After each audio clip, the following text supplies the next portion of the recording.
would like to introduce our second guest speaker, our colleague from the National Foundry Technology Network, Mr. Isidore Kilongozi.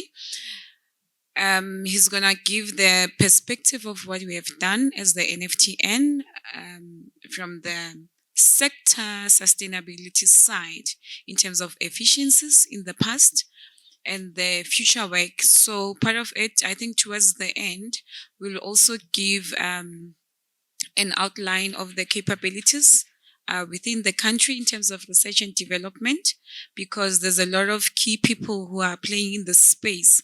And like our colleague from Tosbekby has said, it's now time that we share information, we integrate, and we work together, because there's the colleagues at Mintech who work mostly with jewelry development and all that from the MESU department, which are also funded by the Department of DSI. And also because ourselves, we are funded by the DTI, we also come from a perspective of making sure that at the end of the day, the sector doesn't die. So that's the main objective of today's presentation, especially the foundry sector, because it's the backbone of the entire manufacturing sector in South Africa. So, Mr. Kilongozi, the floor is yours. Hi, good afternoon, colleague. And not only colleague, I can see some friends as well. And I just want to say you welcome those who are following online as we sharing a couple of ideas this afternoon through this conference. And I'm so grateful for the NCPC, National Cleaner Production Center, to include us in this conference as we're talking about the industrial efficiency within our sector. And our sector is very specialized and very specific to metal casting. I was looking at the previous speaker, as he showed the metal casting industry. I don't know if some of you picked up that the metal casting for him was written as 2 words, but in my case, I put it 1 word.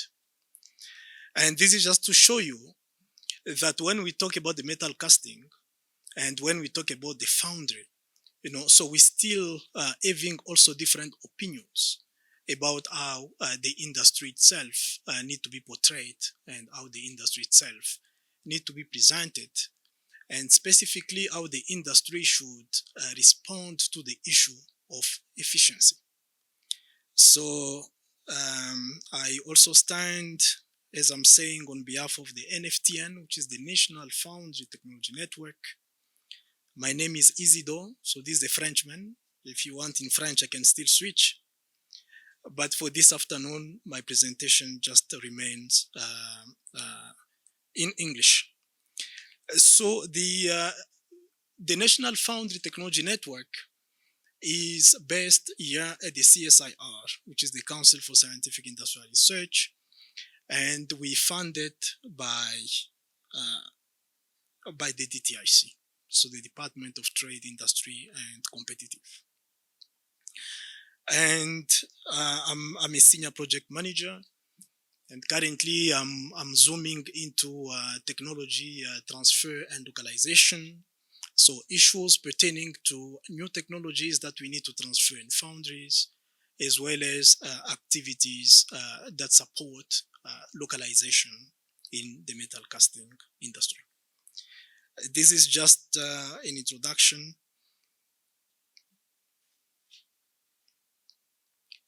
On the second slide, the one that I've chosen for attention to you is moving up, not on the computer. How should I just do it mechanically then? Just a second. It's fine, I will do it mechanically.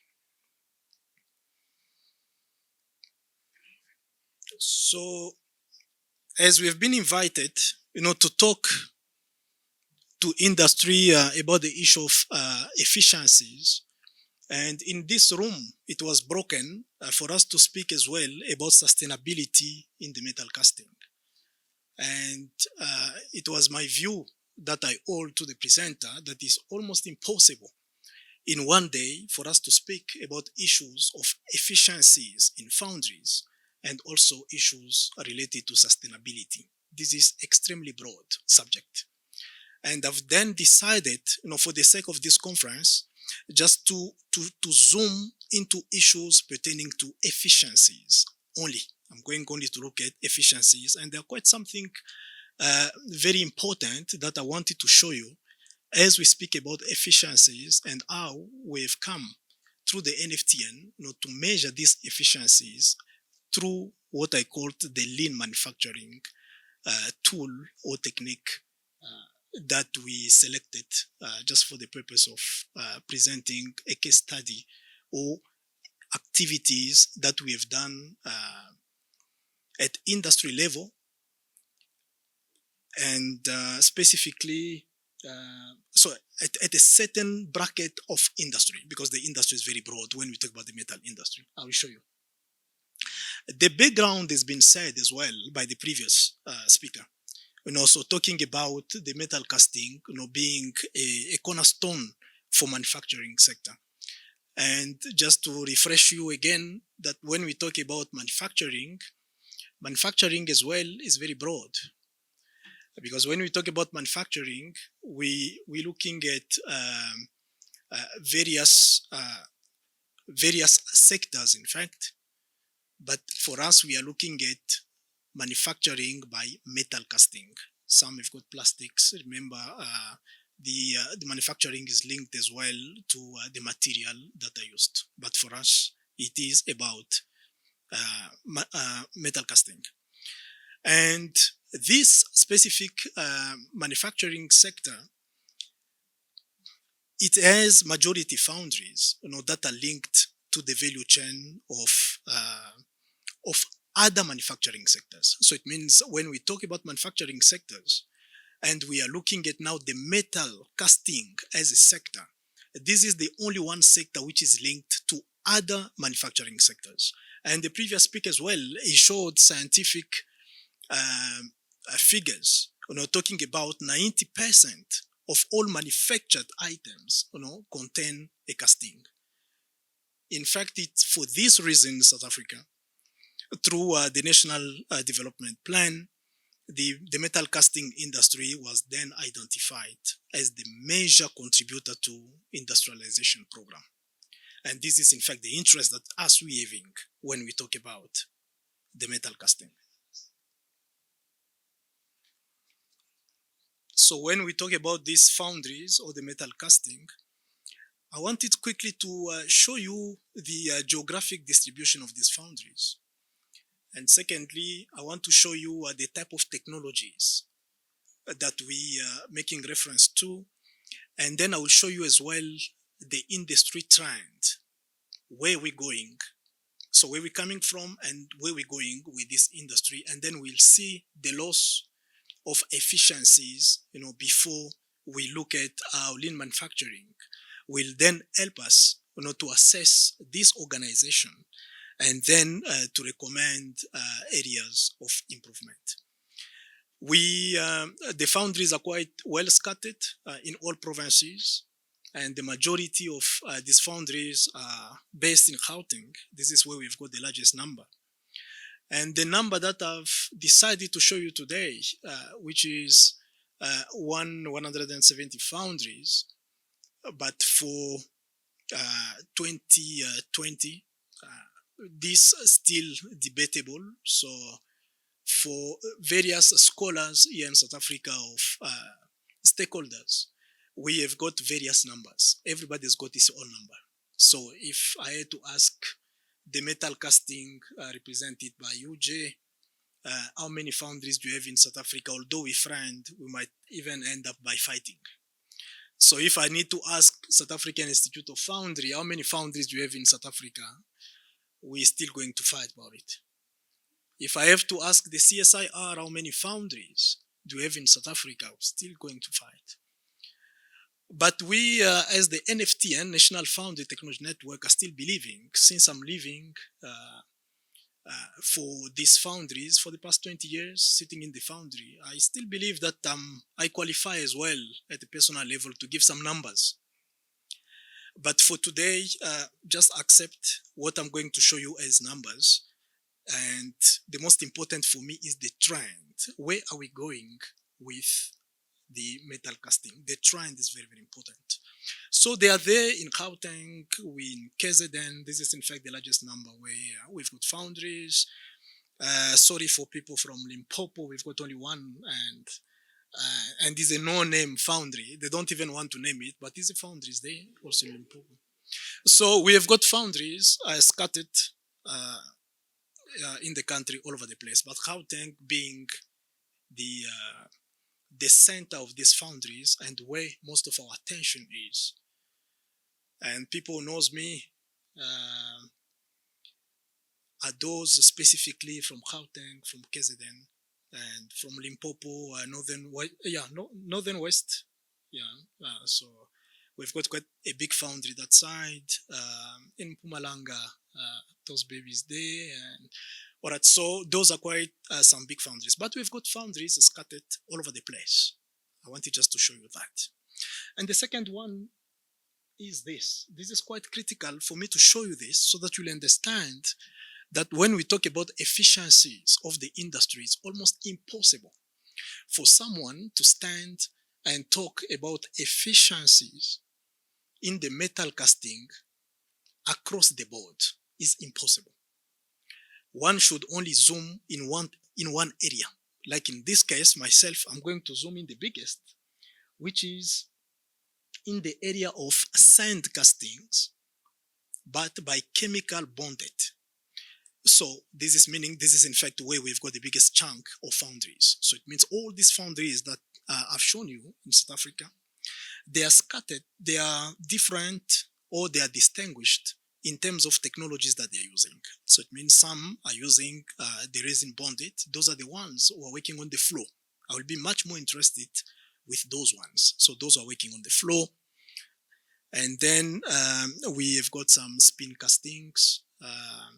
We have got some loss form castings for those who are making balls for the mining sector. And in here, the previous speaker was around non-ferrous castings of aluminium. You're speaking more about aluminium, in fact, which is the strength of the CSIR. This is where we have got the die castings. We've got also the gravity castings.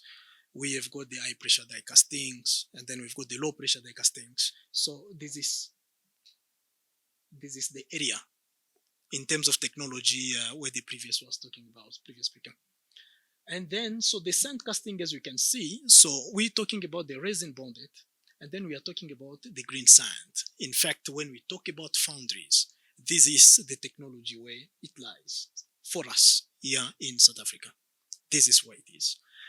And this is quite a very big chunk, and then I will talk about efficiencies here. And the last one that I wanted just to show you, this is the trend. I only pick up the trend from 2005, 2010, 2015. So every 5 years, I wanted just to see where we're coming from. For instance, unfortunately, you cannot see those figures. In 2005 in South Africa, we have 256 foundries, 2005. And remember, during that time, the industry was doing very well. I'm looking at all my colleagues I was with, who were just coming from the university by then. Myself, Manini, I see my friend, and I see Kolani, and so forth.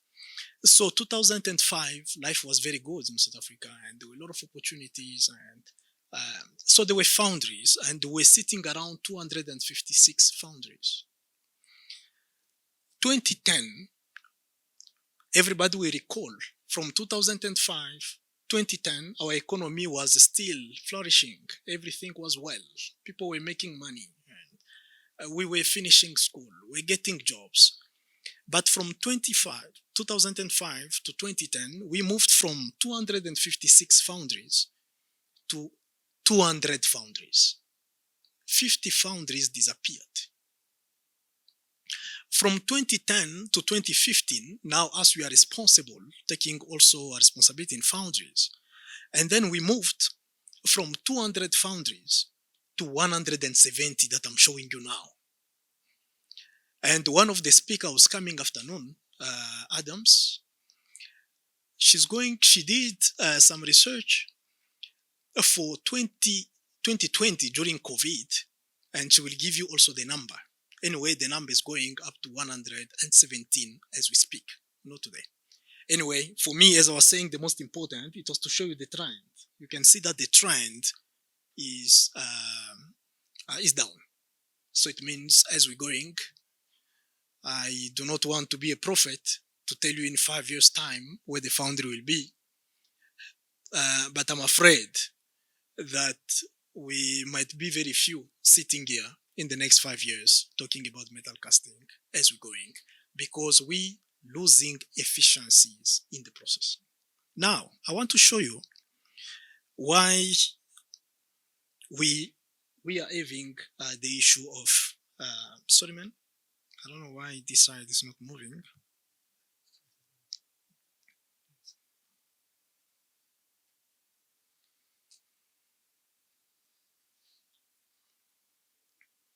Yeah, it's fine. So I must be moving from. Now, okay. Sorry about this. It looks very small for your eyes. I see people of my age in this room, so you won't be able maybe to see well. But anyway, this is just the casting process flow. The previous speaker and presenter, he presented differently. So for the purpose of this conference and just to stir up this conversation, I wanted to show you just an example when we talk about the process flow in the foundry, how complicated it is and how complex it is, and why it's quite important when we do the assessment of this organization to look at into one area and to strengthen its efficiency, that it cannot be across the board.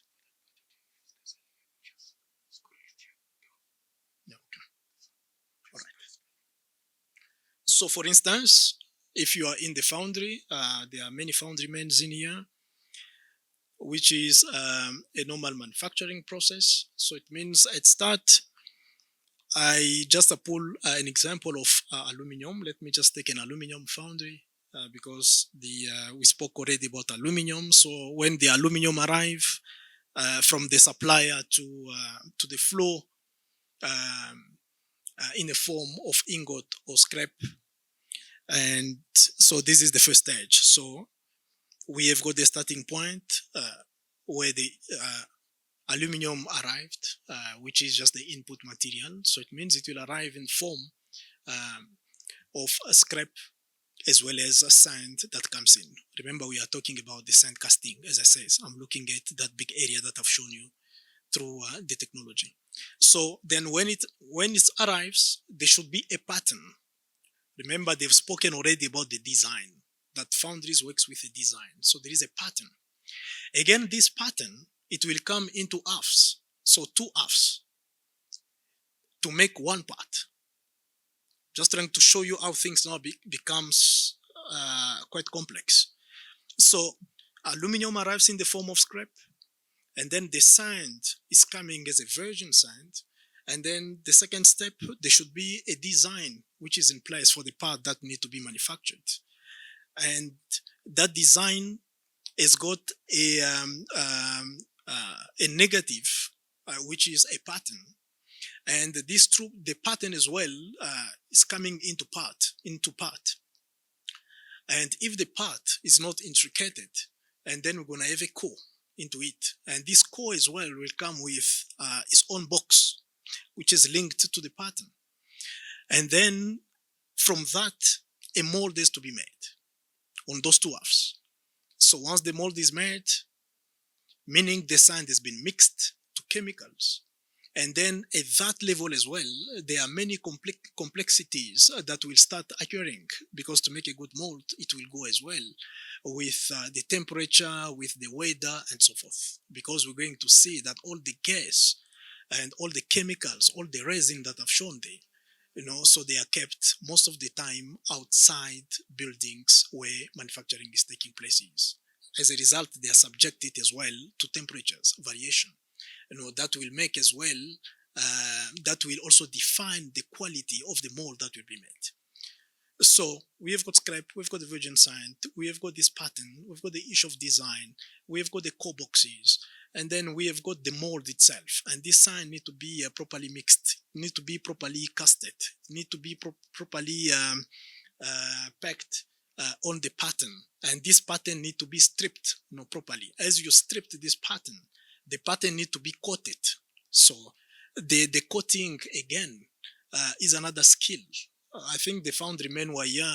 We are almost tired of painting or coating the mold with men. Now we need even more women, because women, at least when they do the coating, they do it with love, with and then you stand chance to get a proper mold, a proper casting. And we are just tired with men in that area, just to show you how complex it is for one man to control everything. So, and then from there, that mold need to be fired, and it need to be well controlled. We must take it in another area where somebody should blow off all the sand, around. And then this mold need to be packed, closed properly. And somebody need to go and control if it's properly closed. And it need to be transported, moved from that area into another area next to the melting. And at the melting as well, other processes are taking place. So this is I'm just trying to show you the intensity of this. And for the sake, while I'll be talking about these efficiencies, I'm going to zoom into a small foundry so that we can see when we talk about efficiencies in a big foundries, it becomes quite critical. And then the casting will be made. The science, material science around these castings has to be observed through solidification process. And this solidification process as well has to be controlled. And the casting now is produced. It's now tested, and it must now go again to the fettling areas where the issue of yield that was risen by, I think there was a question talking about the issue of the yield that need again to be measured at that level. Because when we talk about the casting, there are also some plumbings to the castings that should go as return, and the real castings now need to be produced. This is in fact the flow that we're talking about. Now, I've then decided to this flow to show you something. Now, to this flow, I wanted to show you this slide. This slide is, we have taken someone, industrial engineer, to look at the issue of efficiencies when we talk about manufacturing in metal casting. So for him then to help us through lean manufacturing, to count for us the number of operations that are happening and occurring in a foundry. This is a foundry of 20 people, and we're talking about 30-ton output of aluminum, and they are making only the fan blade, aluminum fan blade in this company, this specific. You can see organization. I just delete it. I didn't want somebody to see the name of his foundry through this conference, otherwise I'm in trouble. Only delete it just to show you an example in a foundry. So when we need to count the number of operations before getting a casting, and the number of operations were counted to 192. 192 operations in a small foundry. And this is a foundry, in fact, that produces, that has got, that potentially can produce 38 aluminum fan blade a day, but they are managing only to make 12.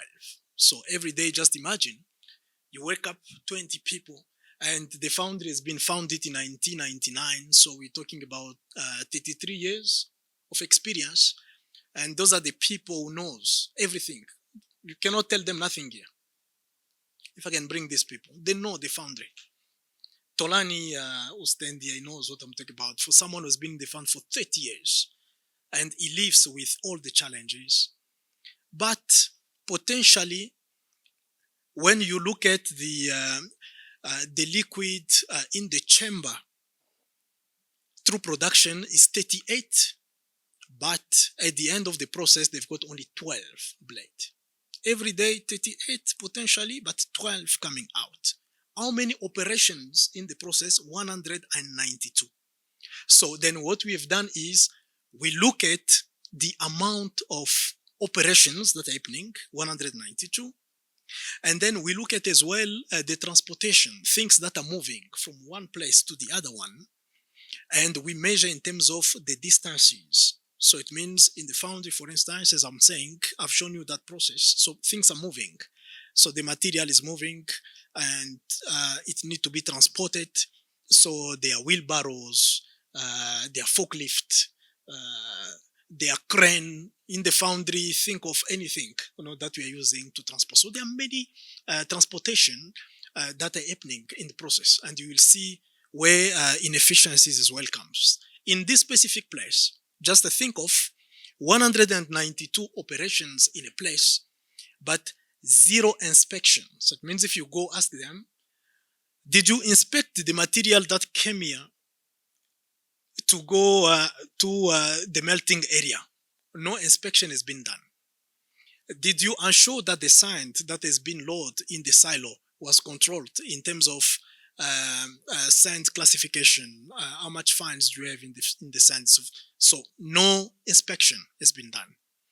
Did you ensure, for instance, that those castings that were on the line of fettling were inspected? No inspection has been done. So this is in fact what is happening.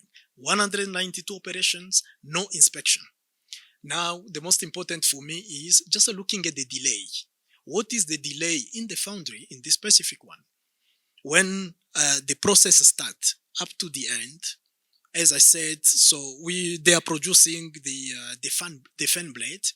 So beginning of the process it means the material arrive at the base frame, and this aluminum need to be melted, and the mold has to be prepared, has to be heated, has to be all the processes that I've mentioned. The mold, the aluminum need to be melt. They need to cast.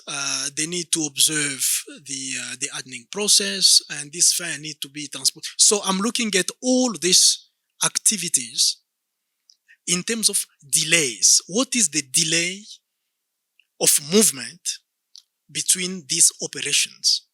Now, in this instance, we have measured that the delay goes to 25 minutes per processes. And this, just imagine 25 minutes to get one blade out. So it means you're going to make 12 blades in a day, and per blade there is 25 minutes of delay. You can now calculate the amount of delay at work. Now, in terms of inefficiencies, it means if this is your business, by losing 12 times 25, so we're looking at almost 6. So we're looking at almost 3 hours that has been wasted in a day of 8 hours. So it means the foundry is operating for 8 hours, but the production level is of 5 hours. But you're still paying for those 3 hours. So for 3 hours, you are paying for your electricity, you are paying for your gas, you are paying for the manpower, you are paying for consultant, you are paying for whoever will go that side. So there is a 3 hours that is wasted. Look at yourself. People are sitting here because I can see everybody is well off, almost looking well. How much you are earning per hour? Just imagine 3 hours for free. And these 3 hours is not contributing to the company. As a result, this is showing the trend is going down because these companies, then they are dying because of that inefficiencies. So there are a lot of losses that we counting, in a process. And this is just an example. This is in fact what I wanted to show you. For me, the most important is the delay. I've showed you as well things that are transported. And not only that we have got a delay in the process, there are also other part of the process that nobody has got control of. For instance, the melting process. So it means if you've got 1 ton furnace, here we talk about aluminum, so we are talking less than that, so 500 kilogram of furnace. You need to be there and wait for 180 minutes, which is 3 hours, or let's say 2 hours, waiting for the melt to be ready, to reach 740 degree, so that at least you will have your super heat, before pouring. So for that one, no one has got control over. Only God maybe can speed up that process. No one can speed up that process. So then you are in the foundry, and then you need to wait for that time. Beside the delay, that need to be is occurring. Now, come help me, just move.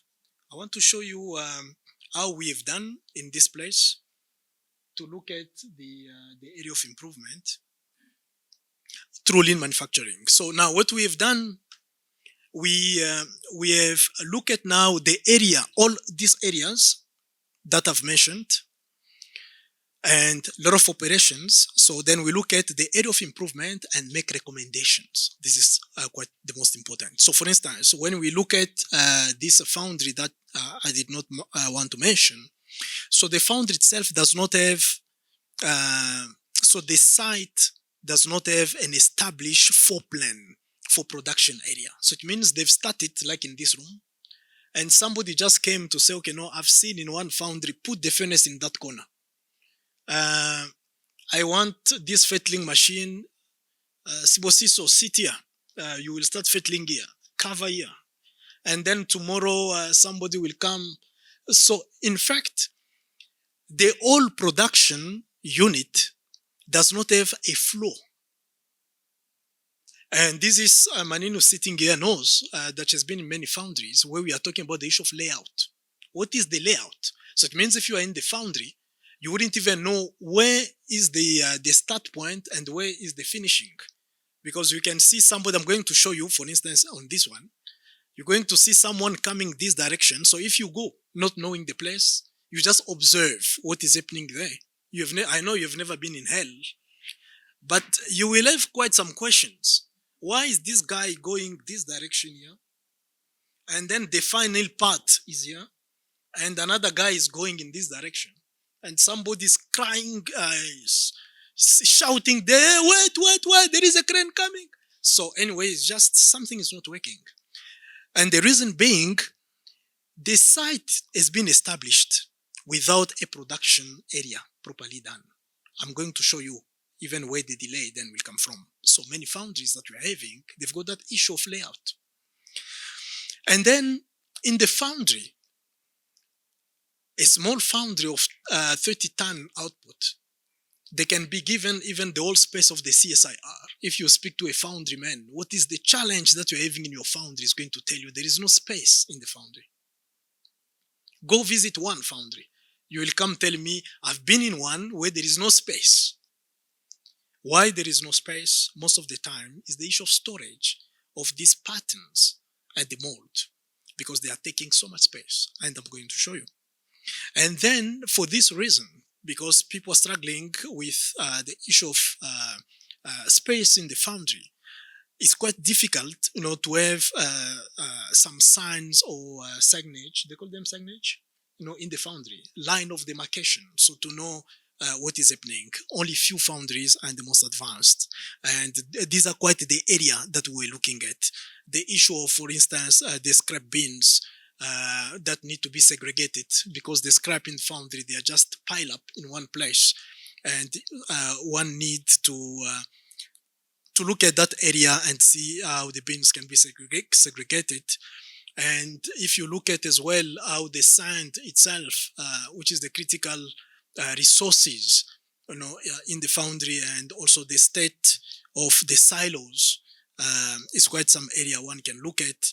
Looking at as well the issue of storage, as I've said, of the mold, that can cause housekeeping challenges. And if you go in the fettling areas, the machining, so what we have done in the foundry through the lean manufacturing, so we look at the area of improvement, and you can see almost all areas need to be improved in the foundry. All areas just need to be improved, and then we have made recommendation per each area. For instance, as I've spoken, the issue of site that do not have for plans, then we say we're going to draw a plan for a foundry. So this is one of our support. We're going to draw a plan for a foundry, such as if we can receive a call, we want to see a flow for a foundry, we can have it. So these are just some element. I want to show you quickly some element of this lean manufacturing. And so I'm talking about to do to evaluate and assess the organization, to recommend improvement opportunities, to facilitate the quality awareness and the improvement process through the organization, through conceiving, for instance, a full plan, which is quite very important, and then to map as well all the core and all the supporting processes, and to draw up, for instance, a machine operating instruction. So if you are in the foundry, 1998 foundries, all the equipment, you just go, can I see the operating instruction of these machines? It does not exist in the foundry.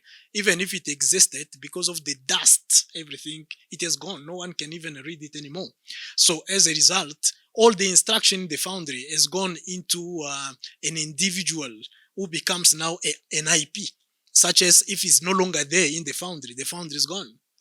In many foundries and in many areas, you know, I was there in the foundry where you are even afraid of shouting on someone who's doing wrong, because if you lose that guy,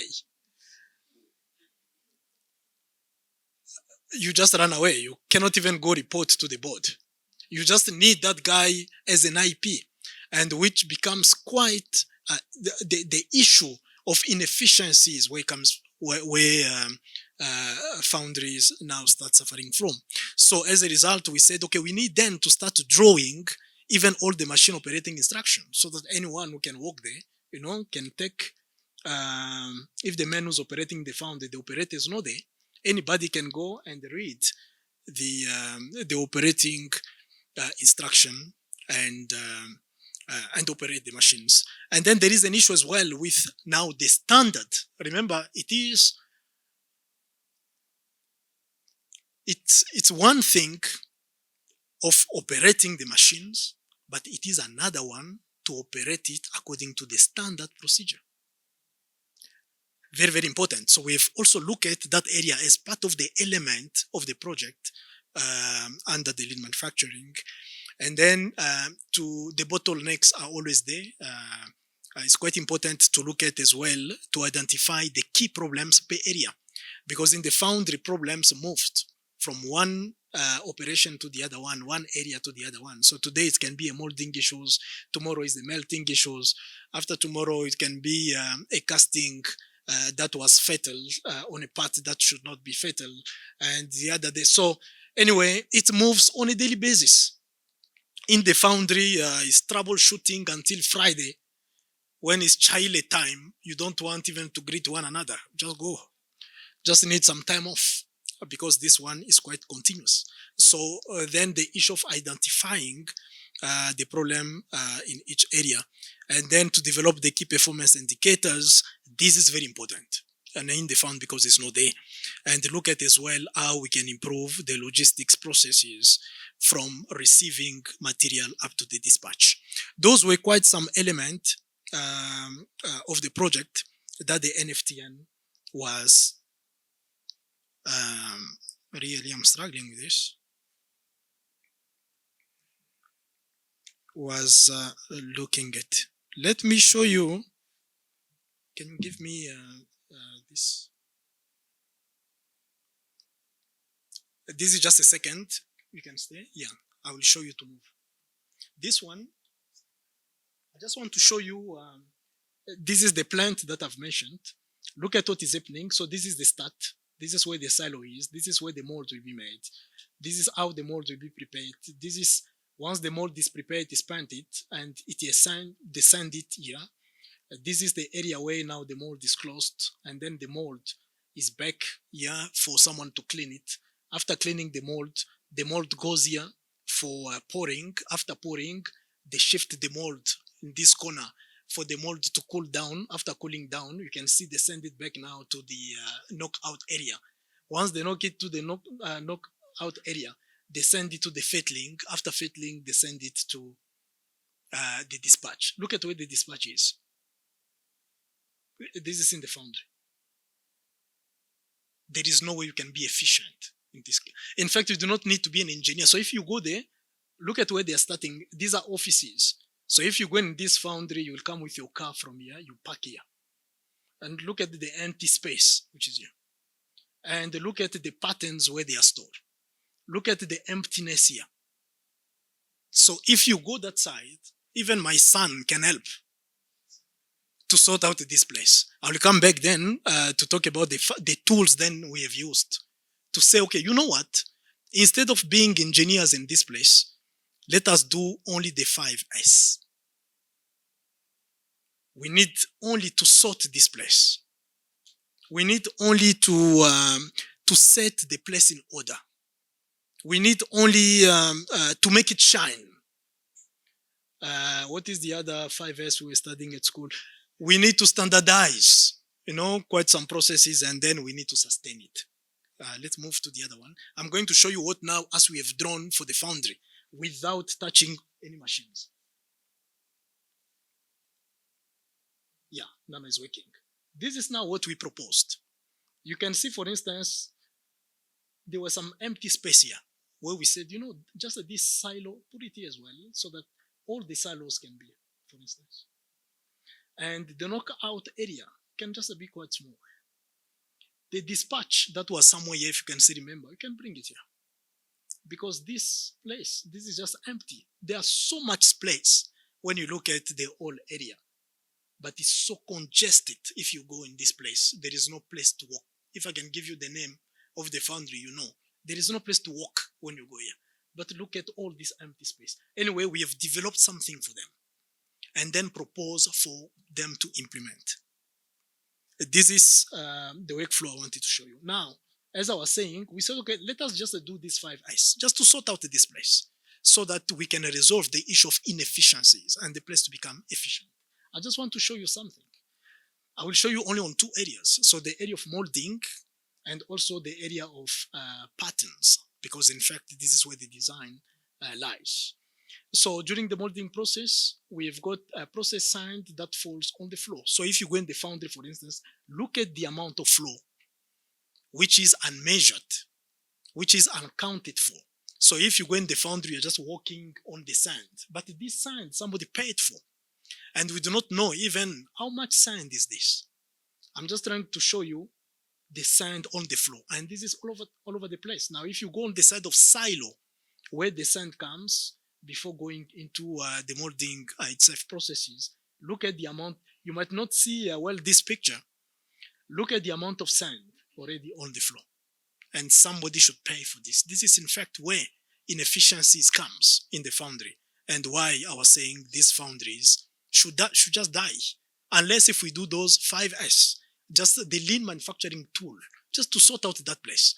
In fact, employing clean people in the foundry. When I was there, one of my requirement when people comes for interview, I was much more interested in a clean person, somebody who's clean, not somebody who's knowledgeable, not somebody who can explain for me pearlite formation, ferrite, because I know that we're gonna die with this kind of man who's talking so much about, well, we need just to sort out this place, because if somebody is clean, he will be watching, throughout all this process of molding, through process of melting, to avoid this of happening.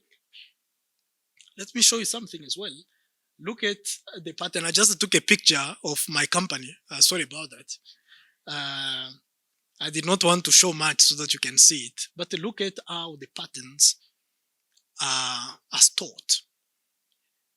These patterns, they are just the key for quality, to ensure the quality of your casting. Everybody knows, before this pattern goes online, a pattern maker should go and check if nothing is broken, if the method on the pattern is still okay, but see how now they are packed in the foundry.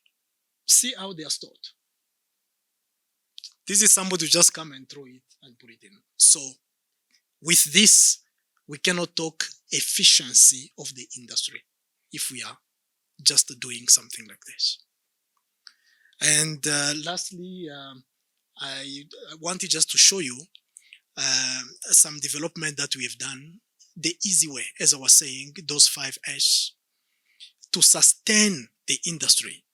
We want it for these companies. There are many. Remember, we did, as I said, as an industry project, but I'm just showing you one. We developed for each and every one what we call just a green area visual board. So it means if somebody walks in the foundry, can be able to see the date. What is the date today? Which project is online? Which one is critical? I just put different colors. Which one is critical today? Which one we can forget about it for now in the next.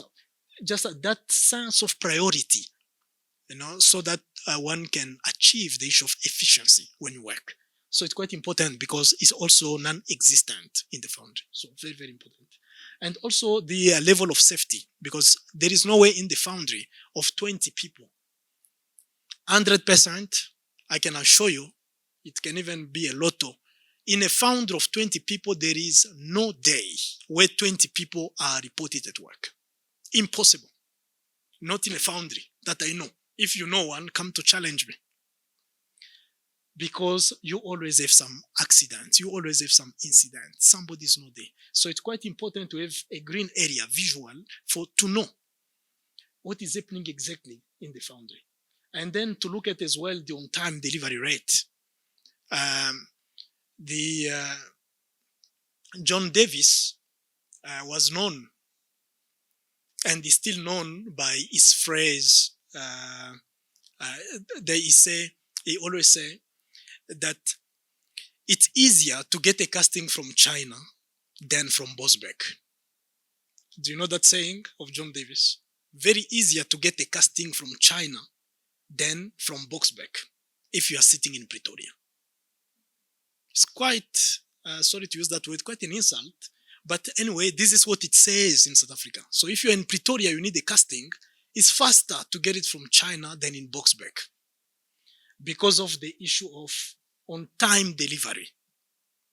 And the on-time delivery issues, I did present it to you, for instance, on this company, working on 38 castings throughput a day, but they only achieve 12. And these 12 as well, because of all the issues that I've shown you, they can come also with some scrap. And then the pass rate quality, quite important to look at it in the foundry. And then the issue of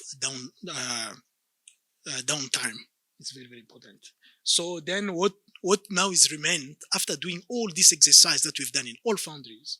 So there should be some monitoring and implementation and monitoring, and the project need to be continuously sustained, because it cannot be a one-day implementation, as well as to ensure that all processes are constantly evolving, not to ensure business process optimization. This is the only way out if one want to achieve efficiency in the foundry. I think I've spoken enough for today, and I'm not, for the time that we have taken, for someone has got questions online, I would advise that I will take them, because myself, I will never run away. I'm not like you will disappear. So I'm here. And anytime you come to me, we will engage and we'll talk about your organization. And if you've got any questions, I'm here. You ask me today, tomorrow. My phone is never off, my emails anytime. For the time that I've presented, I think I will take questions later. Okay, Manini, thank you guys. Thank you. Much appreciated.